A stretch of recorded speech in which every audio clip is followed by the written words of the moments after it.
театър в училище на руски език.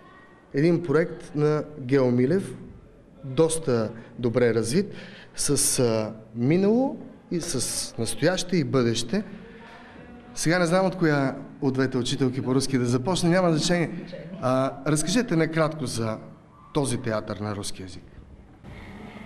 Първо искам да кажа, че театралната група при СОУ Гео Милев е група с традиции, защото тя е създадена през 2002 година и от тогава до сега на театралната сцена на Руския културно-информационен център, където участваме ежегодно, са се изявили над 150 наши ученици, възпитаници на театралната група, ученици от 2 до 11 клас. Това е група, която работи изключително и само на руски език. Групата има няколко международни участия, с което изключително много се гордееме. През 2009 година бяхме посланници в Москва, годината на България в Русия. Имахме невероятната възможност да представим не само своето училище, своят град и своята страна. И смея да кажа, че се върнахме като достойни победители с 5 награди, лауреати. Нет ли у вас синей птицы или травы, что поет? А разве трава умеет петь? А разве не умеет? Как тебя звать? Тюль. И ты, конечно, не веришь ни в гномов, ни в троллей, ни в меня, фею. А ведь я фея. Фея? Фея, Берилюна. Какие право люди странные. С тех пор, как исчезли феи, они перестали видеть. Колко деца долу-горе са минали за тези години през тази театрална школа? Аз ви казах, че на театралната сцена в Руския културен център са играли над 150 деца.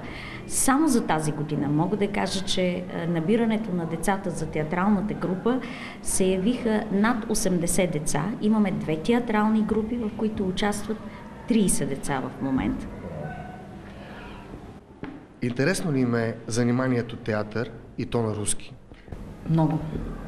След като мине този кастинг, и така сме си го нарекли в училище, че е кастинг, децата непрекъснато ни срещат в коридора и питат кога ще бъде първата репетиция, кога ще правим театър, кога. И даже тези, които не са успели да минат първия кастинг, пак задават същия въпрос. Трудно им е на руски, много време отделяме първо върху езика и след това върху сцената. Я дух огня, могу все сжечь, могу от стужи уберечь. Я жар костра и солнца свет, моим теплом весь мир согреть. Я дух огня, могу все сжечь, могу от стужи уберечь.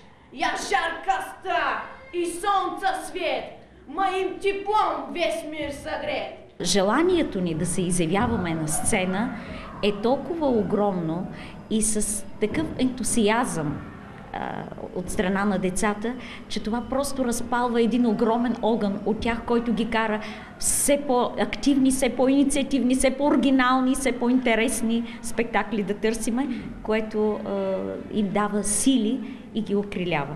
Много хубави думички говорите и ги говорите искрено, поне така забелязвам аз. Айде питаме децата, Де си? От колко време ти се занимаваш с театър? От около 4 години някъде. Ми е много добре. Имам предвид голямо удоволствие да се работи с двете госпожи. Не им се подмазвай сега, моля ти се. Не, наистина го карам. Всеки път много се забавляваме всичките. Има и когато госпожите много не се карат, обаче няма как. Срещаш ли подигравки, срещаш ли някакви такива негативни отзиви относно онова, което правите? Не, по-скоро не се радват. Да. Повечето от съучениците, от учители, всички много не се радват. Родителите? Те са още по-радостни. От тук нататък имате ли някакви изяви, които предстоят? Тази година получихме изненадващо много приятна покана от Франция. В Париж всяка година се провежда международен фестивал на детското театрално творчество. който се подкрепя от Асоциация Диалог, култур и традиции и се организира от детския център Апрелик. Изненадата беше много голяма за нас, много приятна и в края на март месец пътуваме за Париж с постановката Синята птица по белгийския драматург Морис Метерлинг.